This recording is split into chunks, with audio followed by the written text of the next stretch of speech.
Let's go. I wake up to a little bit. What's up, everyone? Welcome to the Over the Hill Hoops podcast, episode number 6. I'm Patrick here in Las Vegas, joined by the 40-piece Chicken McNugget down there in Brady, Texas. What's up, homie? What's up, brother? Chilling, man. Chilling. Another night of basketball, another morning talking about it. You want to hop right into games this morning? Because I don't really have any big news. James Harden's on the bench last night. I didn't get anything. Did you? Do you know why he wasn't playing? I haven't seen anything. I watched it. I'm like, I didn't hear. I was looking on Twitter. Like, nobody said anything official that I know of, like why James Harden wasn't playing. So, I don't know. Let's jump into the Nuggets at the Thunder. That was the first game of the night. Mm-hmm. The Nuggets won 128-95. We both picked the Nuggets by 4 points, and the over-under was 229.5. We both took the over. The game went to 223 points. Yeah, we split that one, so not too bad. What'd you see in this game? Oklahoma's point guard had a rough night. He only had 7 Shea. points. Yeah, Shea. He did not get it going, man. Not at all. Of course, and Chet seems like to me, Chet is each game he's progressively getting better. Yeah, he looks good. Last night of 19 and only had 4 boards though. I think the rebounds need to go up. What I saw in the game last night, it was kind of weird. I don't ever see Jokic do this. Jokic was playing very selfish early. I think he kind of wanted to dominate Chet. Like, hey, big fella, I see what you're doing, but I'm the MVP. I'm the champ. Like, yeah, he was kind of just giving it to him a little bit there early on in the game. He didn't even play in the fourth quarter. I don't think he set foot in the. If I remember right, he had 28 points, 14 boards, 5 assists. Yeah, I really don't think he played at all. They got a lot of He played 30 minutes last night. Yeah, they got a lot of bench play last night. Yeah. It was Zeke Naji. He didn't score at all, man. We got to get something out of him. It's these bench players. Peyton Watson, dude. I didn't realize that kid's so athletic. Jesus, getting blocks, getting dunks.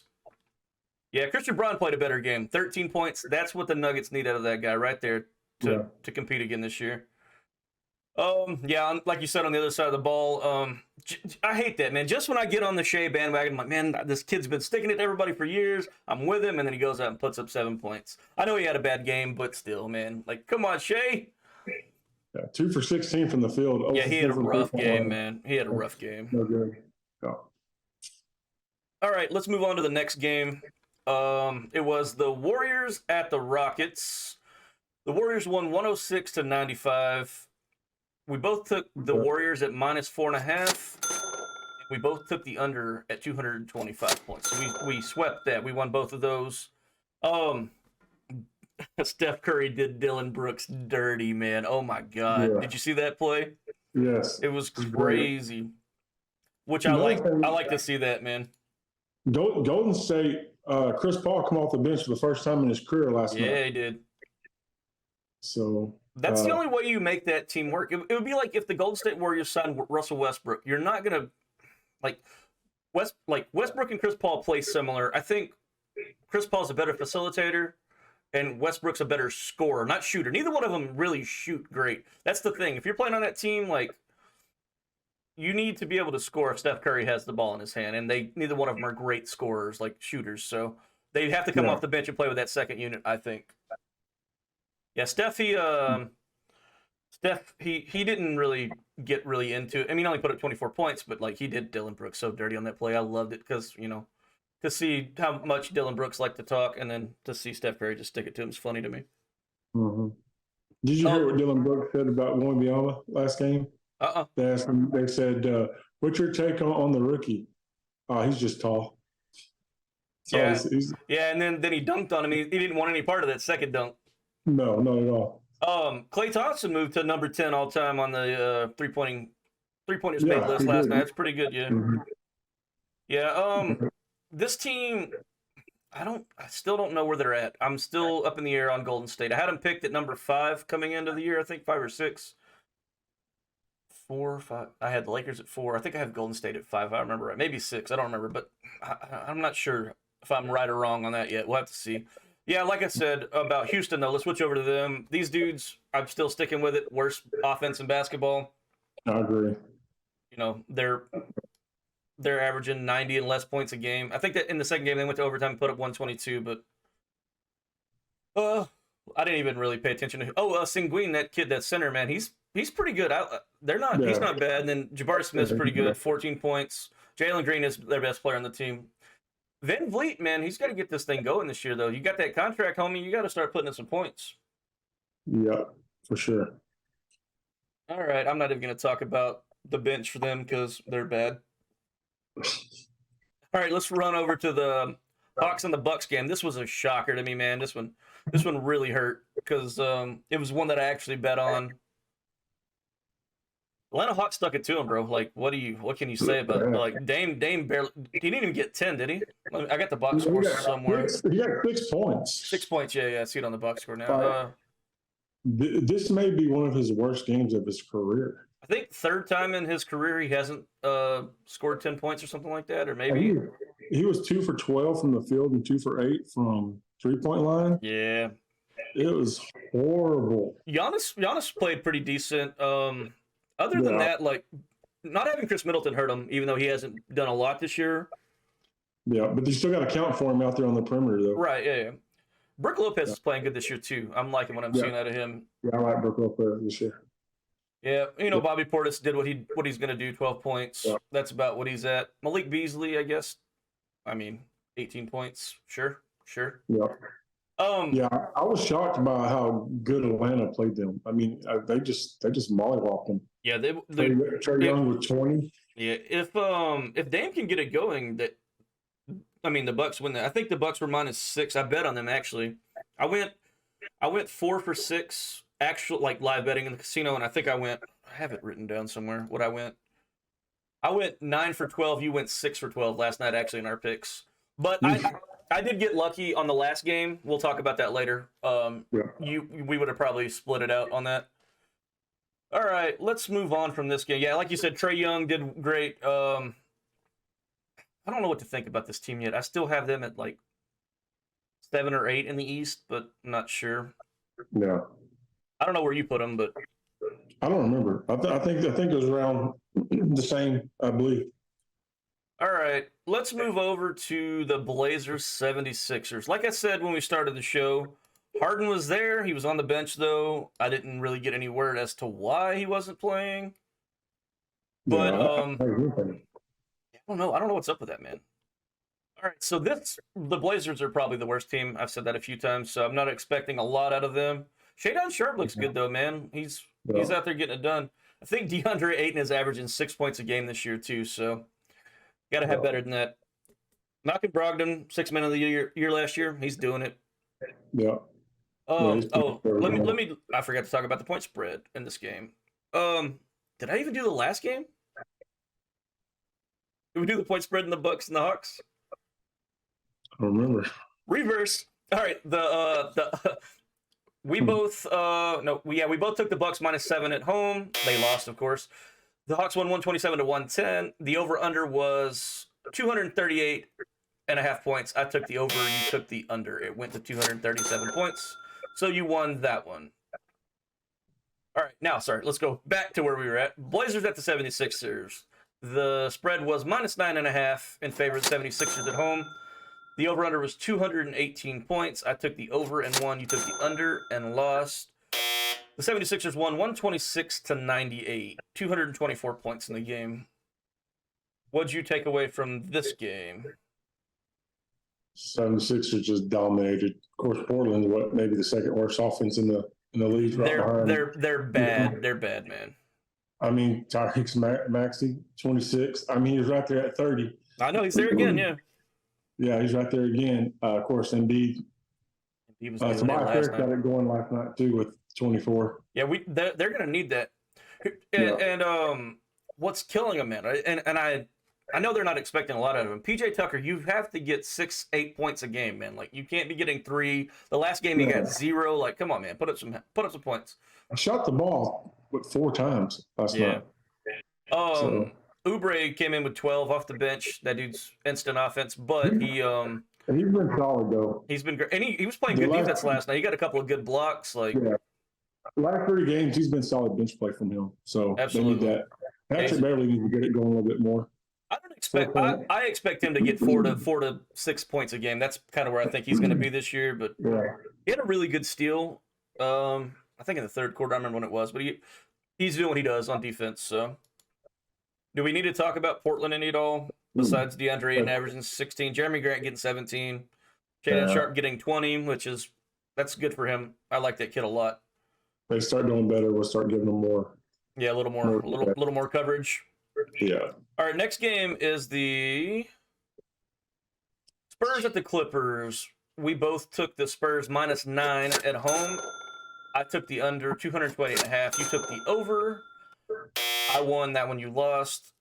The game was 123 to 183. 206 total points in the game. I told you that I think the Clippers are going to have a really good defense this year, and looked like it last night. What'd you see in the game last night? Yeah, it looked like you're right. It looked like the Clippers going to have a really good defense. They got outside of Robert Covington, he had no points. Yeah, I think in order for them to make a good push over there, I think they got to get at least 8 or 9 points out of him. But the other 4 starters had a solid game. Yeah. So they're a pretty good defensive team. They kind of spread it around last night. Nobody scored real big. Bones came in with 18. My pick of 6 men of the year came in 18 points. I like that. Yeah, I mean, he had a good game. He had a solid game. 8 for 13, 3 for 5 on the arc for 19 points. Yeah, that's about what he needs to be shooting, about 10 to 15 shots a game. But his assist numbers are going to be way higher than that. He's going to be getting around 10, 7 or 8 probably this year, I would say, is what he's going to average. Yeah, Kawhi and PG, I mean, their defense seems really good, man. They got Nick Batum off the bench. I know he didn't score, but he's a good defender still, so giving him 15 minutes. All right, let's look at the Spurs last night. Wemby didn't really have a great game. I didn't get to watch this game. It was blacked out for me, so I was trying to get it up. I didn't get to watch it either.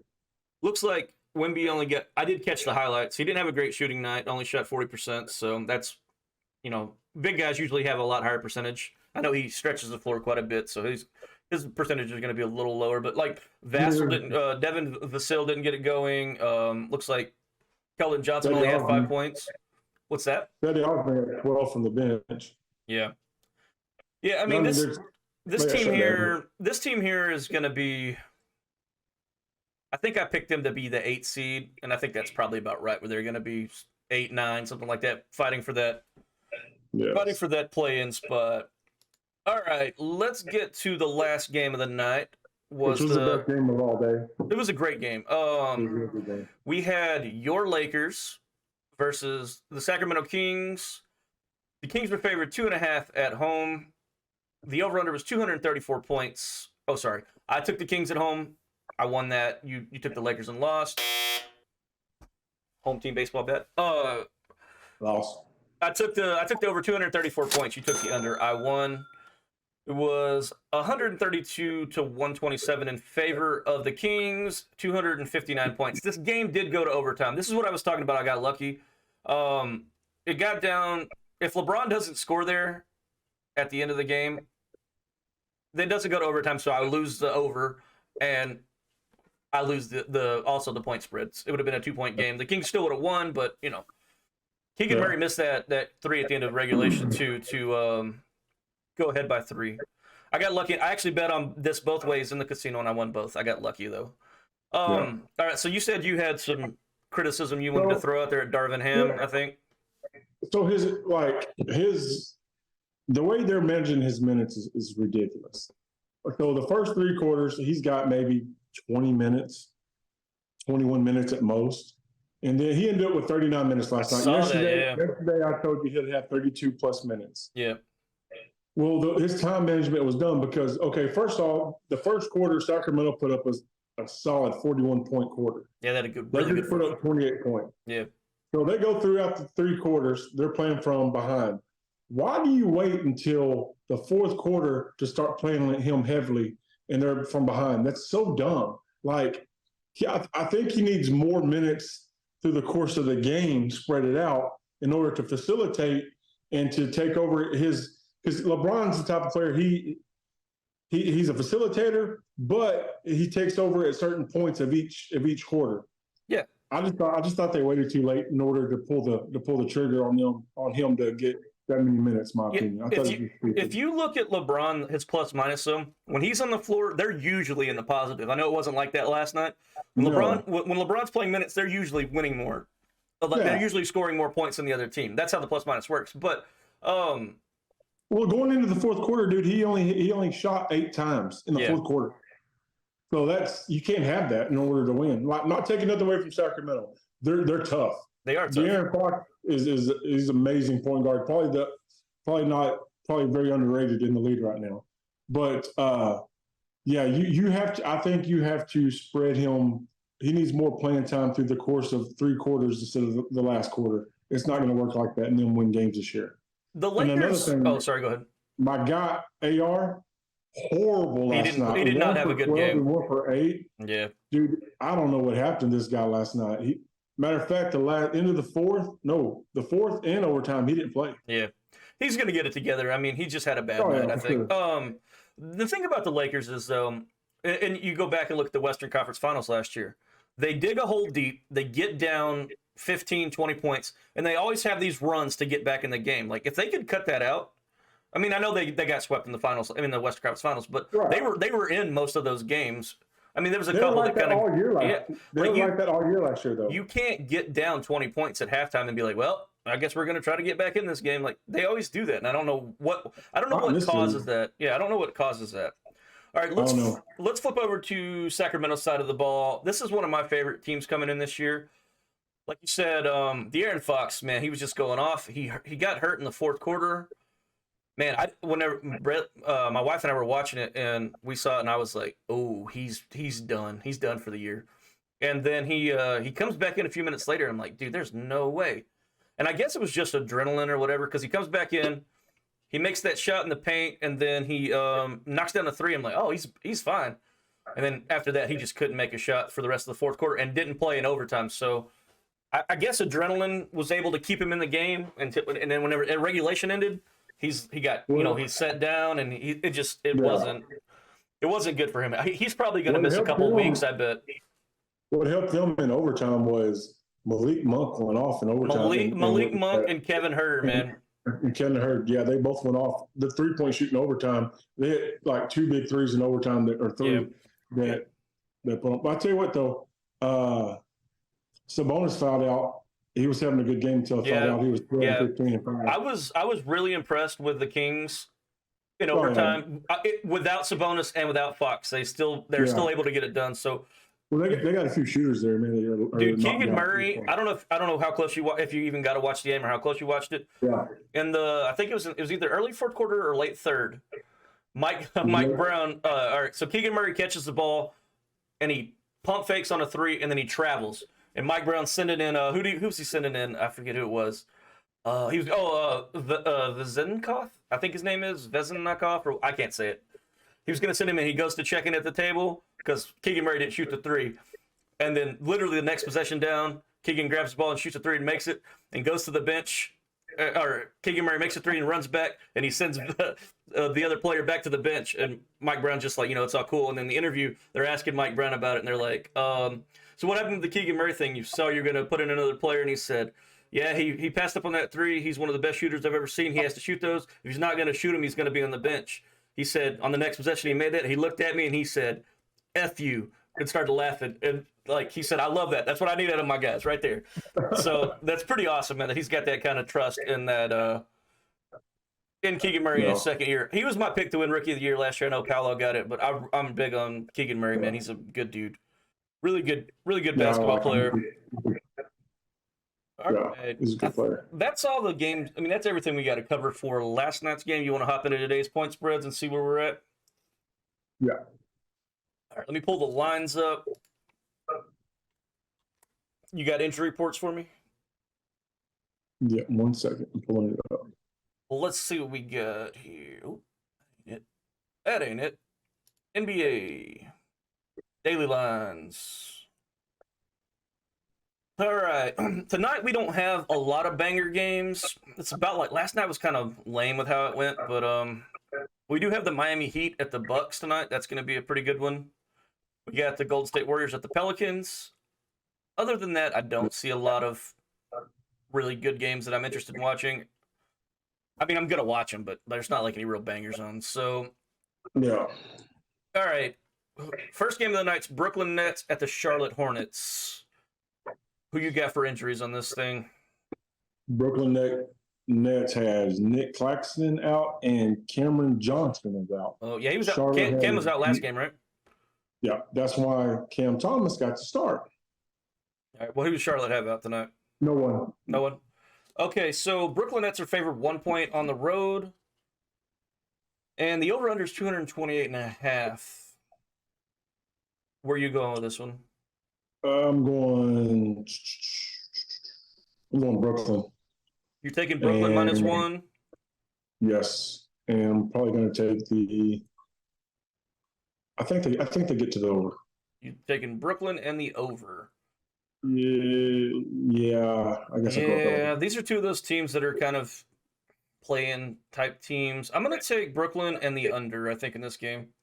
I was close. All right. Next up, we got Chicago Bulls at the Indiana Pacers. Zach LaVine is a game time decision tonight, and nobody's out for. No one is injured for the Pacers. Okay. They better have Zach LaVine in tonight. He's the only guy putting up any offense over there. No joke. All right, the Pacers are favored by 3 at home, and the over/under is 230 points. I'm gonna go for the Pacers, and man, if Zach LaVine plays, I think it goes over. But if he doesn't, I'm gonna roll the dice and go over and expect that he plays. I'm going the same way. Pacers -3 and over the 230. Just because the Pacers have put up a buttload of points so far in both games they've played, so yeah, they're one of 3 remaining 2-0 teams in the East. I think there's only 3 in the East, and the West. There's only 6 unbeaten teams so far still. So yeah. All right, next game is the Celtics at the Wizards. You have a few guys out, but they're nothing notable. Yeah, for either team. Yeah. Okay. Boston is -10 on the road, and the over/under is 229 points. I'm going to go with, of course, Boston. And over. Boston, the over. Boston's had a few days off. It's a big point spread, though, man. But the Wizards are bad. I'm going to take what you went Boston and the over. Yeah. I think I'm going to take Boston and the under. I don't think the Washington Wizards are going to be able to put up that many points against Boston. So I'm going to take Boston and the under. You got Boston and the over. All right, next game up is the Minnesota Timberwolves and the Atlanta Hawks. So one thing that I want to mention is a lot of these guys, teams that played yesterday, beware that some of their starters, even though they're not listed being out, they might be a late scratch. So yeah, maybe resting. Yeah. So be careful on the betting. Yeah. Well, hold on. When we record this is early in the morning. It's not even 11 a.m. on the East Coast, so it's 7:45 for me on the West Coast. So Minnesota has Jaden McDaniels out. That's it. He's still out. Okay, yeah, and nobody on the Hawks listed. He's a game time decision tonight. Yeah. Nobody on the Hawks out. Nobody notable. Okay. The Timberwolves are favored by 2 on the road at the Hawks, and the over/under is 230.5. God, that's a reach. That's a big spread. Oh my gosh! I'm gonna go with Minnesota Timberwolves and the under. Minnesota and the under. Well, if the Hawks can get it going like last night, like they did to the Bucks. Yeah, but I don't think they're gonna do it 2 nights in a row. Yeah, we'll see. I'm actually gonna take the Hawks +2 and the over 230.5. We went exact opposite on that one. So you took the Timberwolves and the under, right? Yeah. Okay. Yeah, I like the Hawks. I like the Hawks and the under. I mean, the Hawks and the over. Sorry. Yeah. Yeah, at home. Yeah. All right. Next up, we have the Portland Trailblazers at the Toronto Raptors. On Portland, down at the bottom of the shooting, the depth chart. Just all the way down. Yeah, Toronto. OG and Benobly. Obi, however his name. It's game time. Anunoby. I know you're talking about. Yeah, I know you're talking about. Yeah, it's game time. Game time. Okay, so Portland is +8 on the road, and the over/under is 217 points. Taking Toronto. Toronto -8.5 at home for you. What about the over/under? Man, Portland just ain't putting up a lot of points. 217. 217, yeah. I'm gonna take the under. Yeah, I like Toronto at home. I don't. This is my least favorite line I've looked at so far. Toronto -8.5, and the under 217. I'm taking that as well. So we're going the same way on that game. Next up, we got the undefeated Dallas Mavericks at 2-0 at the Memphis Grizzlies. You got anybody on the reports? Dallas, there's no injury player report. Has Luke Kennard played yet? I'm not sure, actually. Remember? He's out, but he was out last game. But I don't know if he played the first game though. I don't know. But yeah, that's all in the report. What about John Moran? Is he playing tonight or no? Okay, never mind. It doesn't have him listed. Yeah, he'll be here. He'll be here in a few months. All right, so he's probably gun shopping. Gun shopping, yeah, probably. All right, so we have the Dallas Mavericks favored -2.5 on the road, and the over/under is 228.5 points. Taking the Mavs and the over. I'm gonna take the Mavs and the under. Memphis just scares me with how much offense they can put up, and their defense isn't bad, so they might hold the Mavericks down a little bit. So I'm going with the under on that one. Mavs and under. You went Mavs and over. Mm-hmm. All right, let's go to the next game: the Heat versus the Bucks. This is going to be a good game. Miami's got Kevin Love game time, Josh Richardson game time, and Caleb Martin's game time. And Chris Middleton for Milwaukee is game time. All right. Caleb Martin still hasn't played yet this year, so no. Hope he gets back in there. Yeah, I'd like to see him get back in. Okay, so the Milwaukee Bucks are -5 at home, and the over/under is 223.5. Where are you going with this one? You expect the Bucks to have a redemption game from last night, or? I hope. I'm going to go with Milwaukee. Milwaukee -5, all right. And the over. And the over 223.5. I expect Dame to come out lights out on fire tonight. I don't think he's going to have two bad games in a row. I'm taking Milwaukee -5.5, and I'm taking the over. We went the same way, right? You went over as well? Yeah. Yeah, let's do that. This is going to be a good game. Yeah. Okay, the next game is Golden State Warriors at the New Orleans Pelicans. That's the banger for the night right there. I was sleeping on the Pelicans a little bit. Another one of the undefeated teams in the West. 2-0. I know it's early. Undefeated's not a very big statement right now, but still. You got anybody on the injury report for these guys? No. Okay, everybody's a go. The Pelicans are favored by 4 at home, and the over/under is 226.5. I'm going to roll with Chef Curry and the over. I like the over. I don't know where I want to go with this here. Warriors played last night.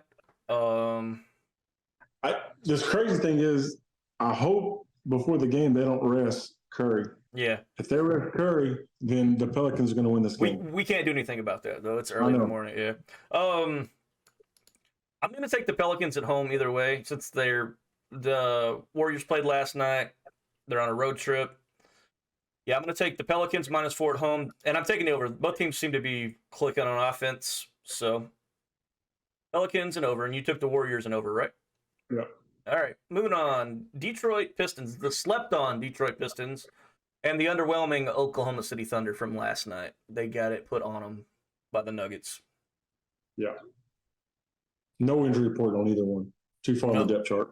Okay, nobody notable out tonight. The Thunder are favored by 6 at home, and the over/under is 225.5. Oh, 225, not and a half, sorry. I'm rolling with Detroit and the over. Detroit and the over. I do like the Pistons. I think they're good. I think they're going to be an all right team this year.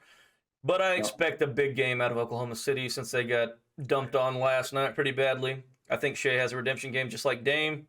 I'm taking the Thunder -6, and I'm going with the over as well. I expect big offenses out of both of these teams tonight. All right, Utah Jazz at the Denver Nuggets. We are running out of time. 30-minute mark. No notable injuries. No notable injuries tonight for the Jazz or the Nuggets. The Nuggets are favored by 8 at home, and the line is 228 on the over-under. I'm going Denver and the under. Denver in the under, huh? I don't think the Jazz picked up a lot of points. Yeah, I'm going to agree. I just don't think Denver's going to have a huge game tonight. I think they win by 8, but I don't think they're going to put up 130 points, so 115 maybe. They probably run away with this game a little bit, and kind of what happened last night, kind of rest their starters at the end maybe. I'm taking the Nuggets and the under as well. All right, final game of the night. They slept on Orlando Magic 2-0 in the East against your Lakers tonight. My Lakers. Anybody on the injury report? Kevon Harris for Orlando, and of course Jerry Vanderbilt hadn't played yet, so the heel injury. The Lakers are -2 at home, and the over/under is 218.5. Damn, I don't know if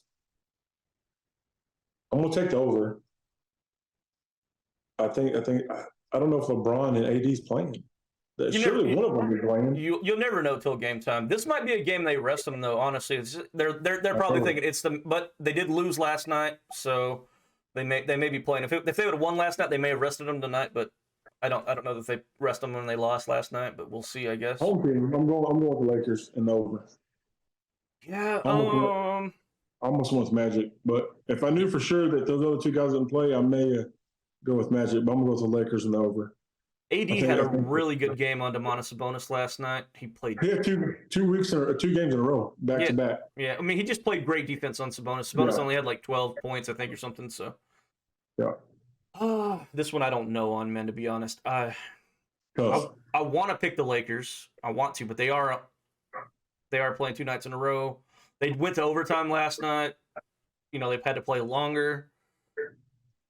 I can't go against the Lakers and AD against the Magic. Like, I do like the Magic. I'm kind of, they're growing on me this year. I'm going to take the Lakers in the under, actually. You're taking the Lakers in the over, right? Yeah, it's 2-19. I think it reaches.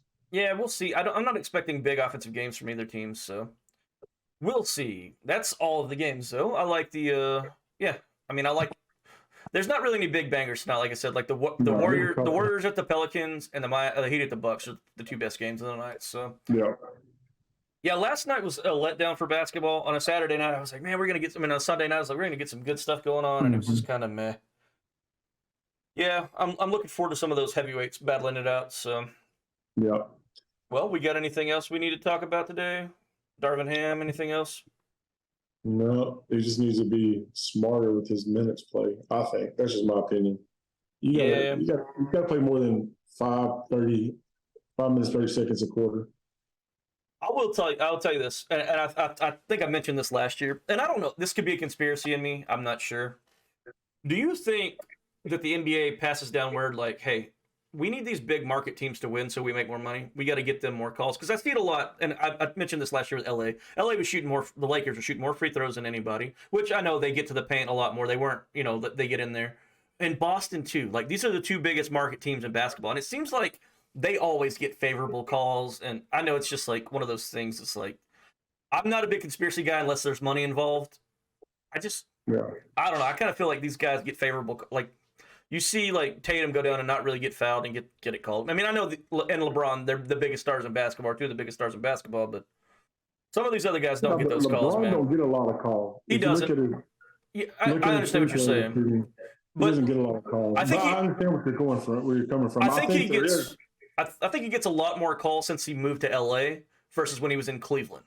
That's the way I see that. Because early in his career, he didn't get a lot of those calls that he probably should have gotten. Because he's a big guy, He got the Shaq effect. And that's when he started the flopping. He's like, I'm not getting these calls. I'm going to start flopping so that I do get these calls. But I think he gets a lot more calls in LA than he did in Cleveland. At least questionable calls. You're like, dude, nobody touched anybody on that play. So I was reading a deal this morning. Someone who was saying it. Perkins, where I was reading the deal off Twitter where he was saying he was saying the Lakers should trade for James Harden. Just because I get it. Just because the bench play of Gabe Vincent and Russell's hadn't started off a good year. D'Angelo Russell hadn't started off good. It would He would uplift their offense. It would make sense if LeBron was like a great spot up shooter and move without the ball like Steph Curry did. Or if James Harden could do that, it would be awesome because James Harden can shoot. He just doesn't. He's got to have the ball. He's not putting in extra work on the basketball court. He's not moving around like Steph does to catch that open shot. I really think Philadelphia is the reason why he's not playing. He didn't play last night. I really think they're shopping him. I think so too. I think they're done with him. I think you know what? You brought too much chaos to the locker room and to the coaches. You know, your time's done. We're gonna get you out of here as fast as we can. So yeah. What does the league say about that though? What's that? With them with them not playing. Don't he have to play so many games, or don't they start getting fined? Yeah, he's basically there, so he can't get fined. They're choosing not. I guess the organization. The team. I'm not sure that. I don't know how that works because this is the first time I've seen it where it's like a guy's there, but we're not going to play him because he's being detrimental to the team. He hasn't shown up. He shows up for the first day to play basketball instead of practicing at all. So I've never seen that before. So I don't really know how that works, to be honest. But you would think they're going to have to play him if he's on the roster and he's an all-star at some point. So I don't know. I'll be glad when we get done talking about James Harden and when he finally gets a landing spot or at least starts getting in the lineup there in Philadelphia where we can stop talking about the most selfish guy I've ever seen in basketball. Yeah. What was cool, though, I did see him on the bench last night, like, yucking it up with Tyrese Maxey. So it seems like their relationship's not strained. That's cool, at least, that they still got that going on, I guess. But at least for the 76ers, if Harden's going to play. So I don't know. I'm just be glad when we're done with talking about James Harden. You know what I mean? Yeah. So. Well, unless he's putting up buckets, then I'll be happy to talk about him, you know? Yeah. It's on anything. You got anything else, or are we done, man? That's it? Yep. All right, everybody. Thanks for tuning in to the Over the Hill Hoops podcast. If you want to follow us and make some bets, make some money, go ahead and do it. We'll be back tomorrow. Out of here. Peace.